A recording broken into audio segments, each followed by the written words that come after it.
give us the look every time? Oh, okay. All right, thank you. Hey, Maria. Hi, Lisa. How are you? I'm doing well. Good. We have an exciting guest today. So we first met Erwann back in New York. Back in May. Was that May? Was it May or April?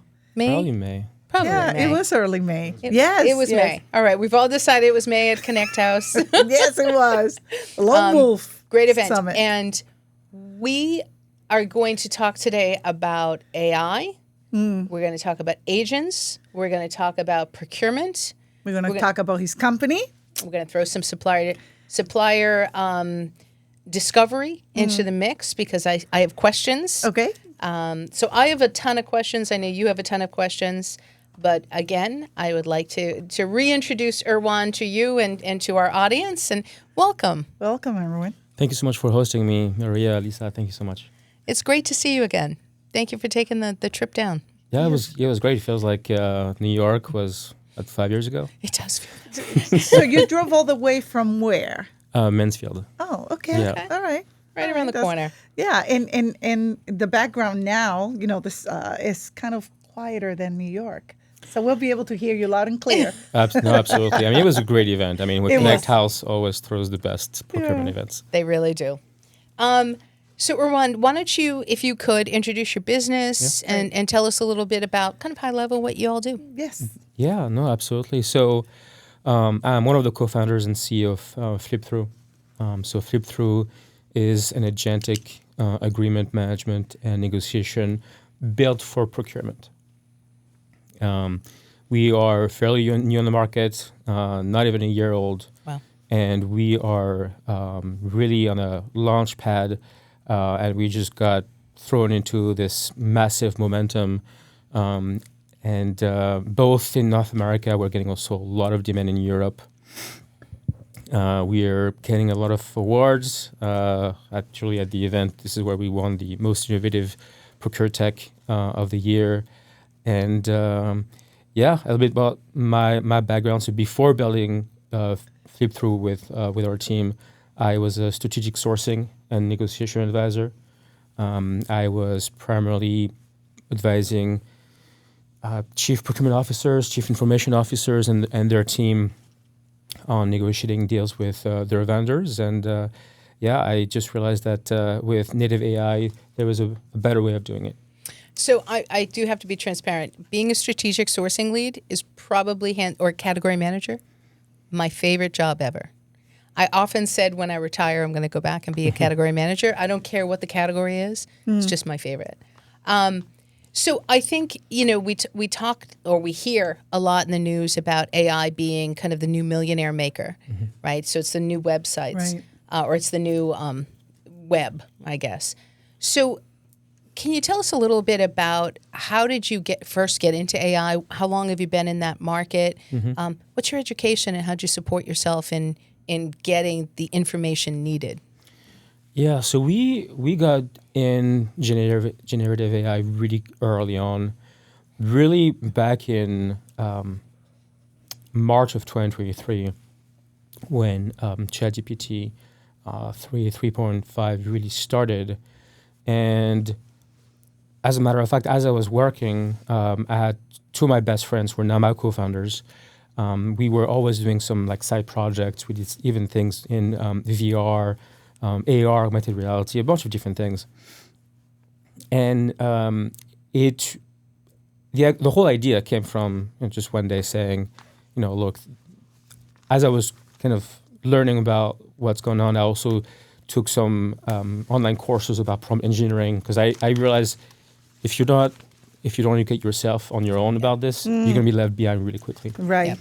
And I said, at some point, Gen AI will take over my job. And we're, having a gaming night with my co-founders, and they said, yeah, let's do it. Let's really do it. So we got in, my co-founders. I'm the only non-engineers. My co-founders are full stack engineers, some of the most brilliant people I've met and get a chance to work with. Yeah. And they from the get-go of Gen AI, they were on top of it. That's incredible. Do you find the need, being the strategic sourcing lead, so you bring in kind of the knowledge of the why, right? Why your organization exists, and they bring the how. You said you took some classes. Do you find the need to try and stay current, not with them, but closely behind, so that you're understanding? It seems so ever changing. You have to. Yeah. You have to. I love that.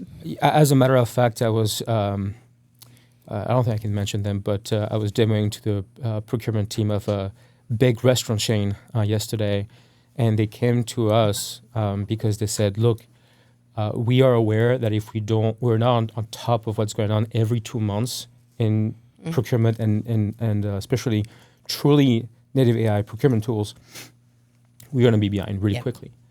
And so it's not a need, it's a requirement for me to not just understand the best technology, but also understanding the underlying, the foundational technology behind those tools.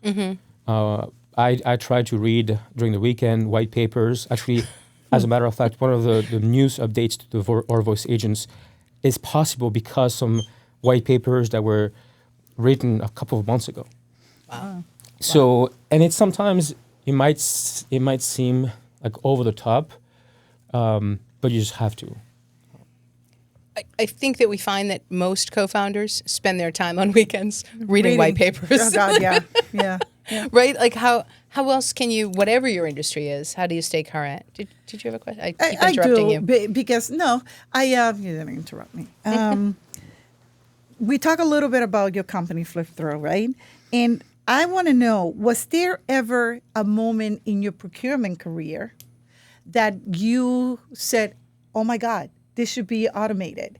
And was that the precursor to you create with your co-founders FlipThrough?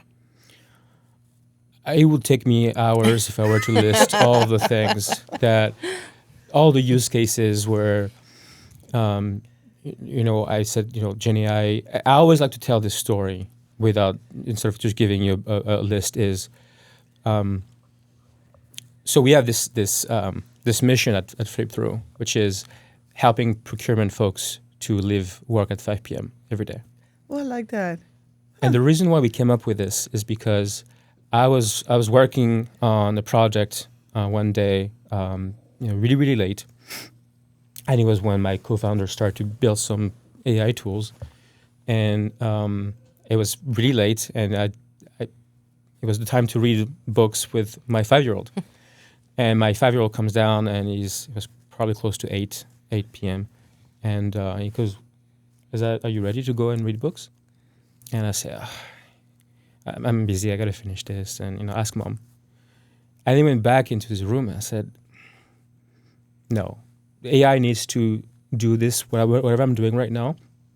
AI should have allowed me to be done early enough to spend more time with my kids. Nice. So that little, what I call it, that chispa, a little chispa, the little flame that started all this was your love for your family. Oh, absolutely. That's lovely. Absolutely. I love that.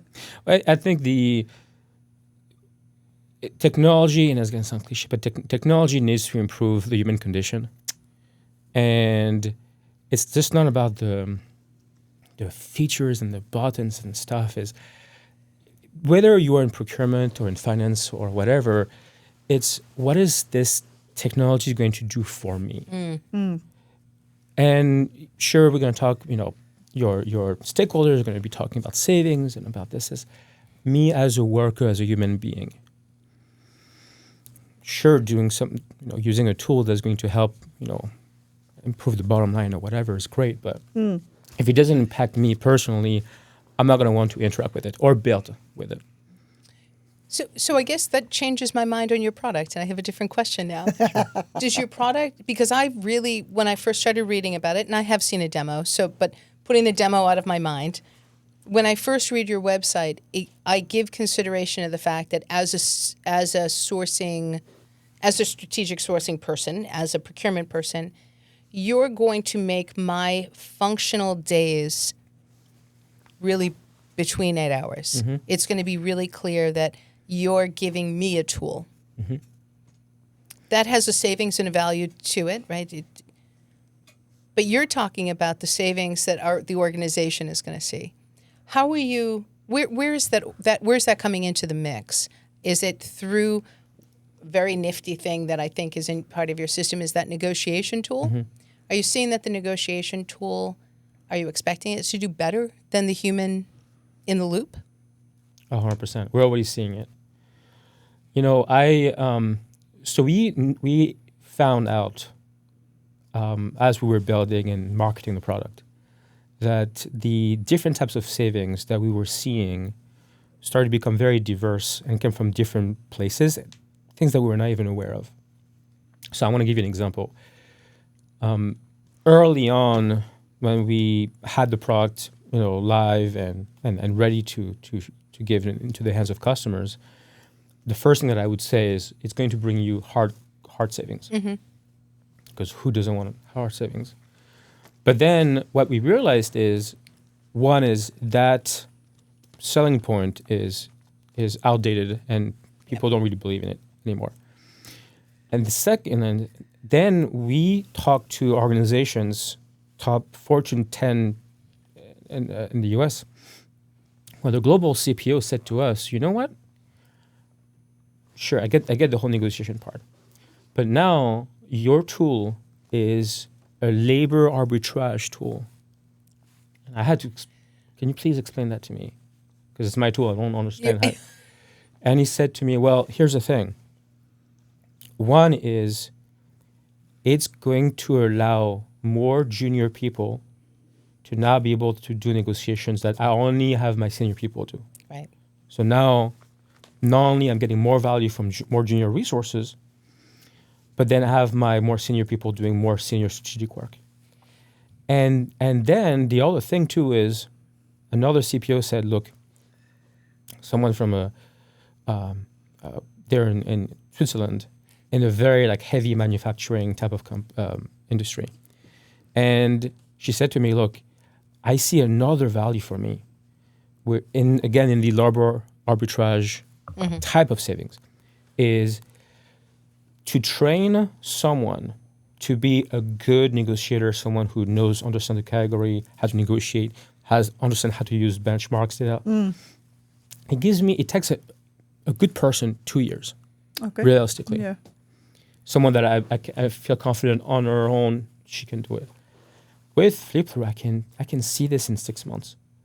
Oh, wow. And because the biggest problem is she said to me, after 2 years of training, because we're not a super sexy type of company, they leave. Right. Interesting. So it also helped with the savings retention. Yep. Oh. Yeah. Avoiding turnover. Yeah.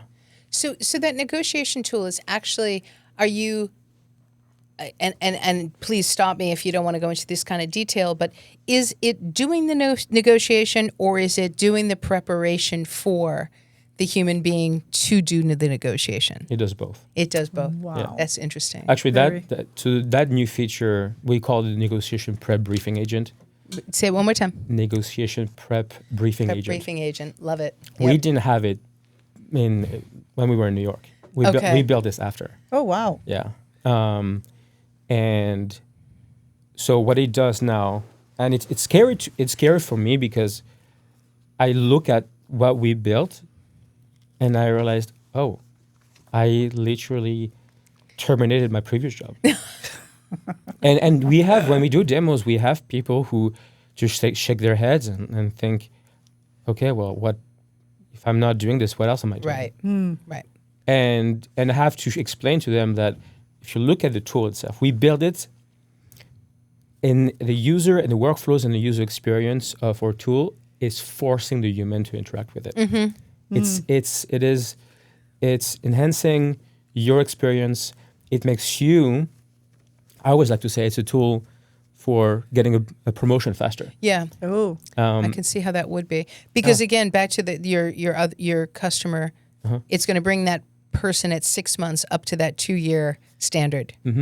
That's really impressive. And the negotiation prep briefing agent, what is really exciting about this is, because I used, for my own customers in my previous life, I used to draft those Yep. briefings. and it would take days, and it would take like Days so and much days. work. Yeah. And when what is amazing about the briefing is that this agent it's able to understand the missing human context Oh, that it needs. yikes. And that's when you see this, because when you see it drafting the whole thing in real time, like it knows what to negotiate. It also knows your leverage points, the leverage of the vendor, how it's also doing live search. So it's reading the latest earnings reports from that vendor, and then Wow. it asking you questions that it knows it's missing, and questions such as, who are you, who is doing the negotiation, who you're talking to. So it's adaptable. Oh, yeah, absolutely. Ooh. Oh, yeah, and you like. Oh. And things like, for example, one thing that, as you know, everyone in procurement knows, when you negotiate with those vendors, it's not about what you're negotiating, like what you're asking is who you're talking to Exactly. and who is doing the negotiation. Right. And so it's asking you, who is the person? So it's, if you say, for example, oh, I'm the CPO of Johnson & Johnson, because it's a very strategic deal. He's going to say, okay, good to know. Who are you talking to at this other vendor? And you say, well, I'm talking to Mike. He's a regional account rep. He will tell you, no. You, as a CPO, you should be talking to X person. Not just the title, the actual human being you should be talking to. Which leads me to my data question, because you had to know a data question was coming. What's the back end? Where are you grasping the data to support the solution? Yeah. So there's a number of different sources that we use. The main one that we use is a lot of the data is publicly available on things such as GSA and GURA and so forth. The second is all of the what I would call best practices that we've got from our team. A bunch of SMEs that have been doing this for years. And we also have that live search agent that just collects all of this in real time. Now, what is really interesting about the data question, because we get this every day, is where do you get your benchmarks? Because I wanna, and I get this question every day, and I always say, well, again, having the data is one thing, but knowing how to position it is different. But it's, for me, more important. And we also have another source of data that we have is we also work with third-party firms, benchmarking firms, where we have APIs from, and all the things about like pricing and so forth. We collect all of this from. We have relationships and so forth. And what we see with those is initially we thought, okay, that's great. We have a lot of data from those partners, but the problem is if you don't have the user being able to position that data properly with the vendors, it's worthless. Right. Which we know historically by junior category managers stepping into their negotiation position. So that's the piece that you're alleviating. You're alleviating that immature skill set or that maturing skill set. I should have gone for the positive, right? You're so that's really fascinating.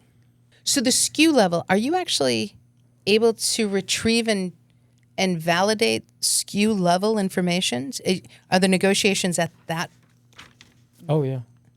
It's it doesn't really matter how detailed or how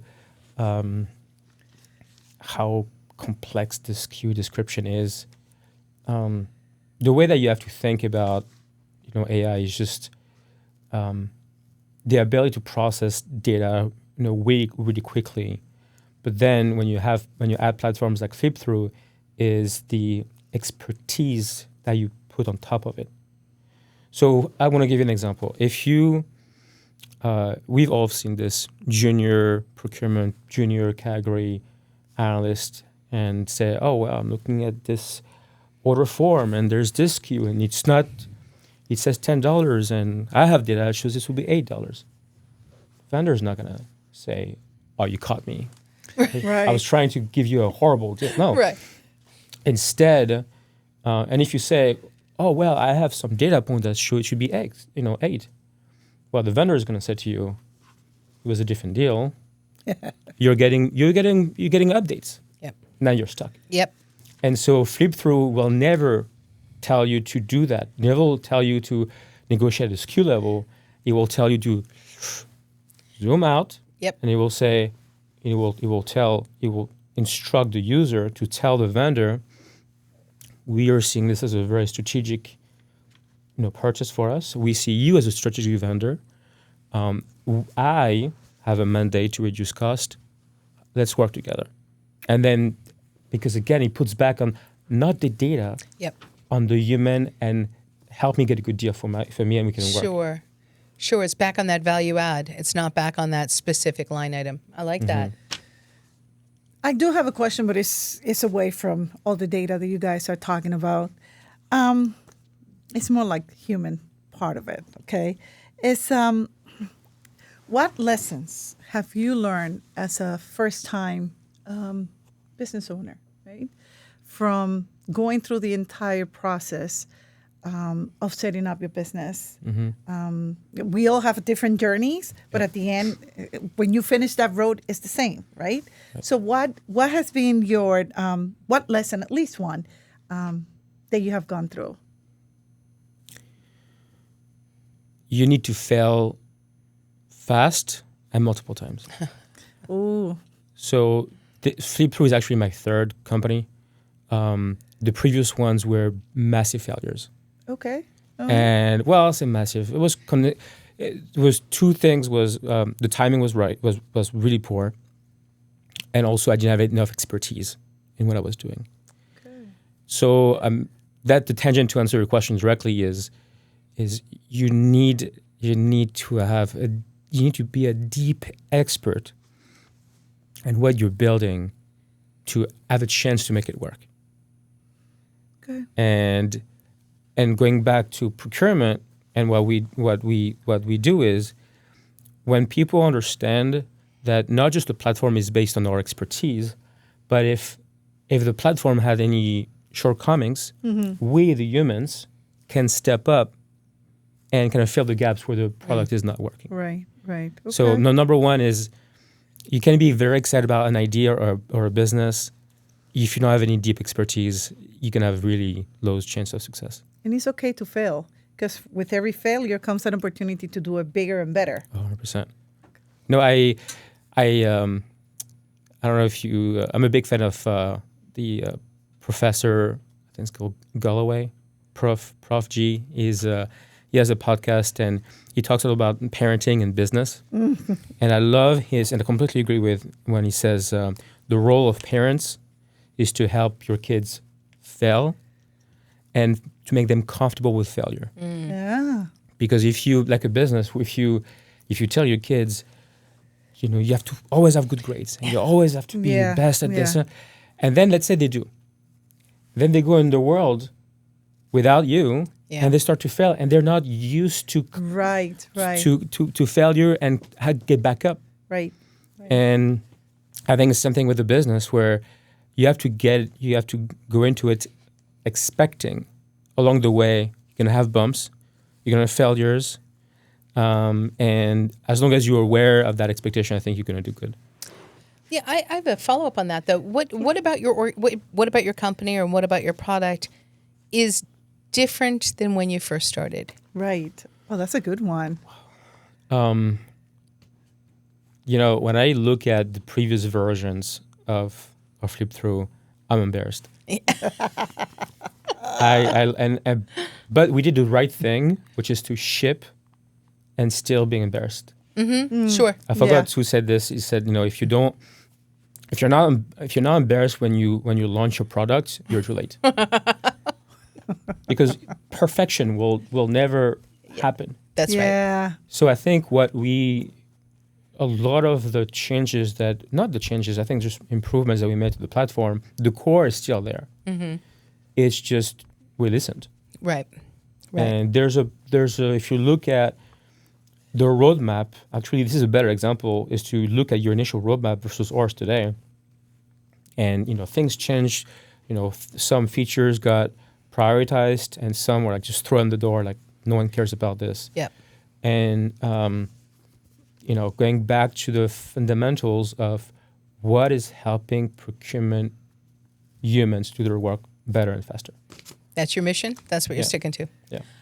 To that point, I'm going to say their name. I was in business for about a month, and I sent a proposal to the Sonata hotels.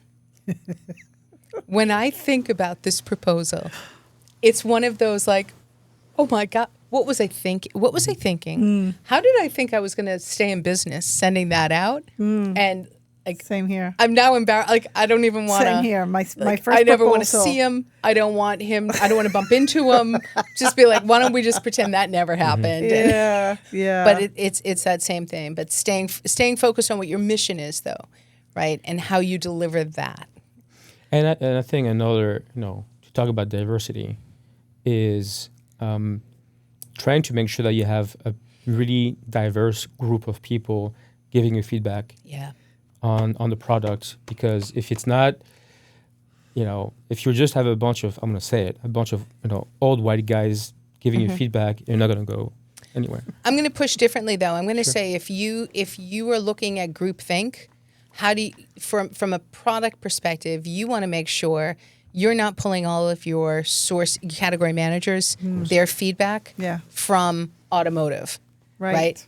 Not that automotive doesn't have great things to say, but if automotive isn't cross-referenced with pharmaceutical and it's not cross-referenced with real estate, that's, I think, when we talk about products and we talk about organizations, building out to that diversity, because diversity is such a, it's a loaded word. We've talked a lot about that today, but it just covers so many things, right? And ensuring that you're hearing from all the alls is the Right. most important part. But so now that you've brought up diversity and we talk a lot about community-based procurement initiatives and impactful sourcing, how do you, I'm assuming, so I'd like to make an assumption and then you tell me just how off base I am with AI. Are you telling the agent what you're looking for in regards to finding suppliers who are not typically at your table? So we don't have any either pre-populated or I can say like preset prompts on this. We don't really yet. We don't really have agents that provide you with recommendations on vendors. However, the technology itself right now, you can do it. Sure. You can go on FlipThrough and you can say, look, right now I'm looking at, I'm looking at Wipro, and we've been working with them for like 10 years. We want to look out there. Tell me what all the vendors are doing the same thing and have maybe a more diverse team. You can do that already. Okay. You're going to have to need, especially, so we have an RFP agent that, so when you load your RFP, it's helping you to identify, give you kind of an assessment of how complete it is, some of the things that could be missing. And what we know is a lot of the RFPs now, they have requirements around diversity, things that is your women-owned or veteran-owned businesses. Right. And FlipThrough can help with that. So when you have vendors giving you a response to the RFP, you can just dump all the responses, which I love because I used to do RFP evaluations all day long. It's just like a nightmare. Same here. And then you have to have all your stakeholders score. It's my favorite part. If you're a nerd, I like being part of it. It is truly my favorite part, though. Because I think it's the time that you really get to you get to hear the stakeholders and then clarify through data what they're saying. And then I love it. I know that you're right. I'm a nerd. What if I tell you that instead of spending 2 weeks, it can be done in 5 minutes? Yeah. My God. Yeah. It's one of those things that will go away that I'll be a little sad, but it will make up for a lot of time. Well, can I ask you a question? Yeah. Because I like his way. Yeah. What was it about your way that you're gonna miss? That's a great question. I think it's the collaboration of. It's the collaboration. It's ensuring that we're making right decisions before we make a final decision. It's ensuring I know exactly what you're thinking and I've quantified or qualified it in this document, so there's no confusion. There's no fear. There's no leeway. There's no question. We're all on the same place and the same point. Okay. I'm just thinking like a simple, maybe 10-point weighted. Right. How fun is that? That's Okay. yeah. I don't know. I think it's the collaboration piece of it, but you're still having that in agentic AI, right? Oh, absolutely. I mean, it's. I think one thing that one of the biggest weakness of procurement folks is communication. And I know because I coaches procurement teams on not just communication with vendors, but internal communication. Yeah. Very important. You have, unfortunately, because I used to also work with a lot of IT teams and finance team and HR teams, so I've seen, because sometimes we were hired by a CIO, for example, and they would say, don't CC procurement. Right. We only have 3 months for this. They're We only have 3 pain months. and they ask too many questions. Yeah. And I understood why. Yeah. And with FlipThrough, we are now building agents that helps procurement folks with that communication. So I'm going to give you a quick example. Things around, well, let's stick on RFPs. When you do an RFP, you have your scorecard and all that stuff, right? You, procurement, you're going to organize this in your way, the way that you look at this evaluation. Yes. But then if you do have to involve, which you're probably going to also involve IT because there's functional requirements and then finance, but they're all going to look at your format. And they're going to look at this like, none of this speaks to me. What am I supposed to? Right. And so FlipThrough, that same scorecard is organically morphing That's cool. into different format based on who the audience is. That's really cool. Yeah. So you haven't said that. I have a question that just popped in my head. How is your company, FlipThrough, different from the competition? What sets you apart from your competition? So there's a number of ways. First is, let me give you the long answer. Okay. So if you look at ProcureTech right now, if you look at the landscape, think about this as a spectrum. Okay. You've got the legacy players on one hand, and you've got the other the other native AI companies on this one end, right? If you look at legacy, so legacy players, they are big, they have the technology, it's an old tech stack, and they do have the procurement expertise to achieve that. And if you look at the other end of the current ecosystem of native AI companies, a lot of if you look at the founding team, a lot of them comes from sales, engineers, not a lot of them come from procurement. So it goes back to what we were talking about earlier, like those guys, they're building cool stuff, but they're building cool solutions in search of a problem. Where we are in the middle, where we are one of the really rare ProcureTech native AI companies that has the technology from the ground up and has the deep procurement expertise. This is one of our biggest, if you look at competitive edge today. In terms of how we're different, because we are truly AI native, we're able to really quickly pivot as the market is evolving, because it's so early. Mm-hmm. As the market is evolving, we're able to pivot much quicker than the big guys. Mm-hmm. But we understand the procurement problems better than the other guys on the other end. Well, because the other guys, those big organizations, and we spent a lot of time talking about, and we're really just pointing to the Oracles and the Arebas of the world, right? Mm-hmm. I mean, there's only that small handful, and we all know them.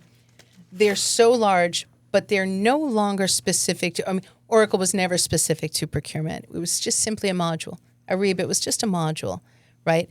And what we're seeing now with SaaS organizations is that, you're bringing in this great depth of expertise specific to these functions. And because I've built my career and expertise and my company on being the professional services in the middle. I can dance in either side. I do prefer SaaS companies, right? Because it's fast, it's moving. I like to be a nerd. I like to pretend I'm a nerd.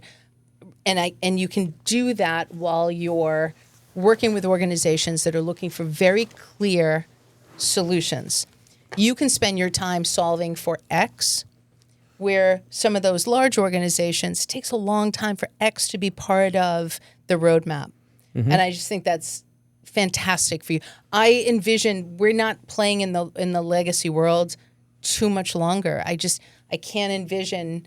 I don't know how we get out of it. The too big to fail is a little bit something today, but you're all too quick. I'm putting my money on companies that are coming together now versus companies that have been around for a long, long time. It's just, so I'm, when we met in New York, I think I said to Maria, like, this really impressive company. I'm just so excited to meet you. Well, thank you. I know that we're close to time.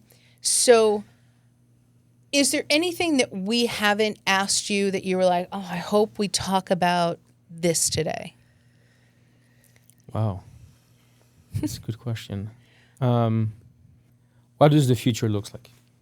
Okay, interesting. Please tell us. And I'm going to steal, and she knows it, I'm a massive fan. And we have a great relationship with Dr. Epstein. Yep. So I'm going to steal some of her wisdom, because she gives me a lot, is not just the workforce is going to be completely transformed, but the way that people use those Gen AI tools, and how their entire workday looks like. So we are starting to see already, I want to say it, unfortunately, FlipThrough has already replaced a couple of jobs. And what is very interesting is to see at which level.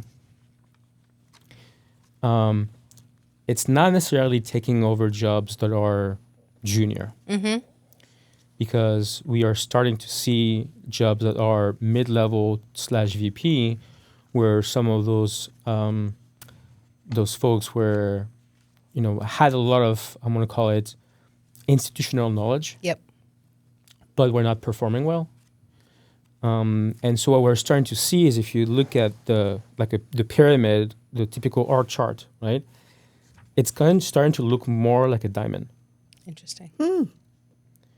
And what I think is going to happen is, the reason why it's becoming a diamond is because the top, so you got board of directors, stakeholders, investors, tasking the C-level with using AI to remove jobs, increase ROI, and things like this. And so everyone goes, oh, junior people, let's stop hiring new grads and all that stuff. So that's why you see the basis of the pyramid starts getting smaller and smaller. The VP guys, the VP level, they have enough political and social capital to stay there. Yes. But then what's going to happen is, at some point in the next 5 to 10 years, those guys are going to be at the top. Or not. But they're going to move up. Yep. And so they're probably going to say, well, because I've been there, Yep. I don't want more of myself. Right. Because they're too expensive. They're not trained, by the way, with AI, because most of them They will came in miss. after. Yeah. I mean, they came in before. Yeah. Right. And so now you're going to go from maybe more of a diamond to an inverted T. Oh, wow. Because now you're going to have a workforce of young, Gen AI educated workforce Yep. Interesting. that are cheap, Yep. that don't need that many managers, because you already have a bunch of agents managing them. Right. Can I make a point to something that Maria and I were talking about earlier? Because I think that inverted T, we were talking about the extension of the economic gap between high and low. Yep. And how that will equate to business. And your point of what you just said is really much more around big business drive, mid to large businesses, not so much small businesses, because I'm I'm just a little I. It's me and a dot and then subcontractors, right? Mm-hmm. But when we talk about large businesses, and if they are an inverted T, we are truly now talking about the economics of the bottom of that T, of that invert, and the economic affluency of that high, of that line, and how that goes up. And that's a very narrow line. One more driver, I just want to make that push for small business. Why small business, 65% of this country is so vital to our economy. Mm-hmm. Because if you are in that lower T, you are not economically as comfortable and stationed as that line. And if small business continues and I made the joke about the small I, and I'm going to stick with it, the ability to make your money and keep yourself afloat in this country will be more vital as it relates to, and how that works is individual businesses, smaller businesses being able to work with people like Erwann and his company. So using a flip-through that elevates the skill set of small business. There's a lot of words again, and I know that, Yeah. right? But it's going to be the driver. Technology will be one more thing that drives that economic gap. And I just think another reason to support small business. I would go even further. I think that in the next 20 years, again, it's just speculation. I don't have hard data, even though you're starting to see it, I think you're going to see less large enterprises. Yes. And you're going to see a lot of smaller, I like to call it hyper-specialized businesses. Yep. Oh, I like that. Hyper Because specialized. if you really look at it, just the nature of building an organization at the very primitive level is a lot of capital, because it takes a lot of capital to build things, to build technology, IP to protect it, resources. Now with technology and Gen AI, those barriers are gone. And this is why if you listen to a lot of VCs or even Y Combinator, they all talk about the first $1 billion one-person business. Yep. Yes. And this is gonna happen. It's going to happen. That's right. And the reason why I say hyper specialized is because now, no one goes for the first, Ford T, the black Ford T. Now everyone is, I don't just want tools. I want tools that are specialized to my specific needs. Right. And because the cost of technology goes down, the cost of building your own hyper specialized tools goes down too. It's more affordable. 100%. Well, it's that legacy versus SaaS, right? If we look at it through the IT perspective. And if we talk about professional services, I argue my scope of work up against one of the top 4 is if I'm able to bring in my bench, right? And I have 27 sole proprietors that I can drag into any given contract. That's my SaaS, right? I'm 100% with you. And I think somewhere so when you asked us earlier, how did we do this? It's to respond to that. That's the change that I see in what's happening in the country. If we're not talking about the economic gap increasing, then we're not thinking about how business is being impacted, and we're not pushing small business conversation, SaaS company conversations. These to me they're vital. They're vital. So thank you for letting me go on that little rampage. So, Lisa. Yes, Maria. I know that we always ask about takeaways, but I want to do it a little different. Sure. And I want all 3 of us to answer. What is one word that will encompass everything we have discussed today that you want to leave, Erwann, you want to leave our audiences with? One word. I already have mine. Well, then you should go first. Okay. You threw it at us. Collaboration. Ah, damn. Collaboration, because as he has explained, procurement, AI has come together and collaborate to create FlipThrough. So mine is going to be very clear, expertise. Ooh, okay. Mine's going to ride that. I was going to go with education. Okay, then. Yeah, because I think... Well, Can you explain why you picked that one? Well, the reason why I picked expertise is because, not anymore, but in the early stage of FlipThrough, we had some skeptics saying, "Why can't I just use ChatGPT for this?" and now, when someone asks me the question, I don't answer. Right. And I end the call. No, I don't. But because I always say expertise is, I always say, okay, well, if you put contracts in ChatGPT, first problem you're gonna have, you should probably update your resume, because by the end of the day you should get fired for doing that. Number two is, what are you gonna prompt? Right? What are your prompts, right? Third is, you're not gonna get any data back from it because you're just devoid of, of Gen AI and some of the mistakes it does. And fourth is, you're not gonna have enterprise scale consistency. People don't know how to prompt. Right. Groups of people, even worse. So you're not gonna have that. So the reason why expertise is because to be able to build very advanced, powerful Gen AI tools, you need expertise, human expertise. Great. Love Lisa, that. what is your word? So mine is going to be education. And I'm going to say education for a couple of reasons. You and I talk about it often. But I love the idea that Erwann sat down and talked about his need to be able to educate himself on agentic AI to stay current with the other co-founders of the organization. And, we've talked a lot about, if we're not up to date, or we're not, I'm going to say pretending to get up to date on AI, because it's killer. But if we're not moving our own personal needles, our organizations are suffering from those that are starting up today because they understand how to use it. And I just think education is the only way to stay ahead of the curve. So to stay relevant, we have to educate ourselves. And there's so much information out there that we can just download and read, right? So is there any parting words you want to leave our guests before we say goodbye? Party words. She said parting.